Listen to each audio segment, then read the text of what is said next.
Непол месец му требаше на основното јавно обвинителство за гонење, организиран криминал и корупција да отвори истрага за набавката на софтверот за сообраќајни прекршоци што ја спровел Драги Рашковски од позиција на генерален секретар на владата.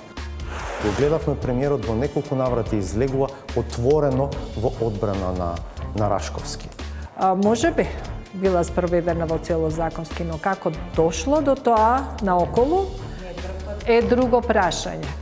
Затоа велам, секогаш треба тука воздржаност и според мене владата требаше веднаш да го разреши Рашковски, а не да чека да самиот да си даде оставка ден пред да или 2 дена пред да се отвори истрагата. Што би била последицата ако евентуално најдете дека, да речеме, не знам, имотот не соодветствува на неговите примања или дека има сокриен имот или Па се сокриениот имот, како ќе го докажеме? Затоа ние цело време инсистираме и укажуваме на потребата за потекло на имотот за сите, за да нема сокриен имот.